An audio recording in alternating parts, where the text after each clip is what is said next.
ओम दुर्गे नमः। शब्दों शमंतकी शमंतकी। सुखदेव जी पूर्व जन्म में राधा रानी के एक पालतू तोते थे।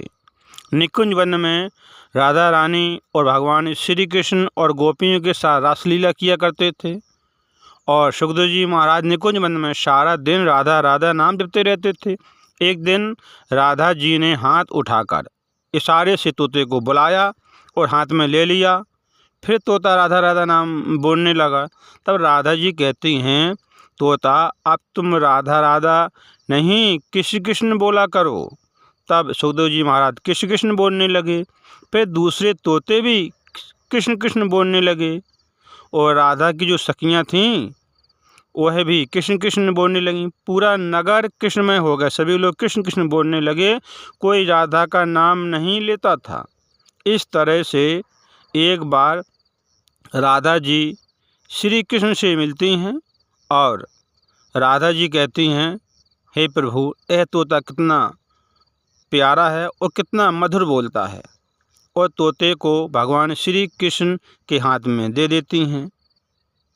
इस प्रकार से राधा जी ने भगवान श्री कृष्ण से उस तोते को मिलाया था, तो यह संबंध का प्रत्यक्ष बनाया था। इसलिए पूर्व जन्म में राधा जी सुखदेव महाराज की गुरु हुई।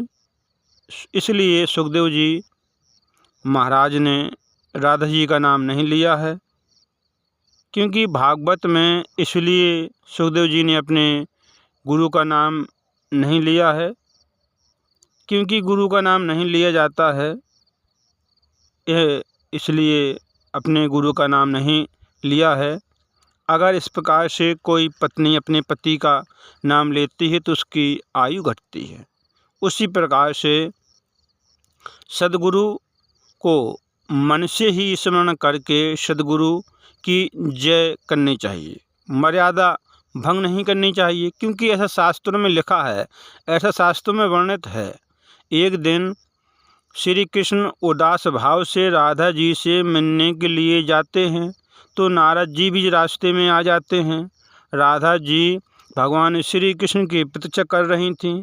तब नारद जी ने पूछा, हे प्रभु, आपका चेहरा देखकर मुझे लगता है कि आप उदास हैं, आपका चेहरा उदास लग रहा है। तब भगवान श्री कृष्ण कहते हैं कि राधा जी ने सभी को कृष्ण नाम लेने के लिए कह दिया, सिखा दिया। सभी लोग कृष्ण का नाम जपते रहते हैं, राधा का कोई नाम नहीं जपता है। मुझे राधा नाम सुनकर अधिक प्रसन्नता होती है, अधिक खुशी मिलती है। तब श्री कृष्ण के ऐसे वचन सुनकर राधा जी की आंखें भर आती हैं। तब महल लौटकर राधा ने सुखदेव जी से कहा कि आज से तुम राधा राधा नाम ही रटते रहना, राधा राधा नाम ही जपते रहना। तब राधा जी की सखियाँ कहने लगीं, राधा, तुम अपना नाम बुलवाओगी तो तुमको ऐसे में तो सभी लोग घमंडी कहेंगे, घमंडी बोलेंगे, जो तुम इससे अपना नाम बुलवाओगी तो। राधा जी बोली, मेरी प्रीतम, मेरे स्वामी की खुशी में ही मेरी खुशी है। मुझे लोग बुरा भला कहें तो कहने दो, मुझे सब मंजूर है, लेकिन मेरे स्वामी प्रीतम को खुशी मिले, मैं वही काम करूँगी, वही में मेरी खुशी है। इसलिए उसी समय से ही राधा नाम पहले ही आता है, फिर कृष्ण का नाम आता है।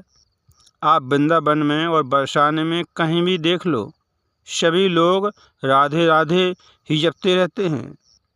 कहीं कृष्ण का नाम पहले नहीं आता है, राधा का नाम ही पहले आता है, क्योंकि भगवान श्री कृष्ण को राधा नाम अत्यंत प्रिय था।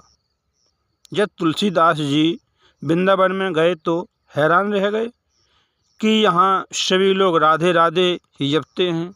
इसलिए कलयुग में ही राधा का नाम सर्वोपरि है, राधा का नाम पहले आता है। और इसी तरह से सीता जी का नाम पहले आता है।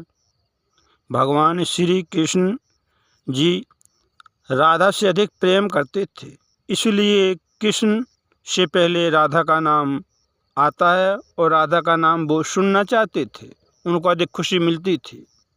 इसीलिए कृष्ण का नाम बाद में आता है, राधा जी का नाम पहले लिया जाता है। सभी लोगों को राधे राधे। काम करते रहें, मैया का नाम जपते रहें। फिर मिलेंगे अगली बार एक खास वीडियो के साथ। तब तक आप सब देखते चैनल को, कथा को सुनते रहें, काम करते रहें, मैया का नाम जपते रहें। शिव भक्तों को क्षमता की क्षमता की।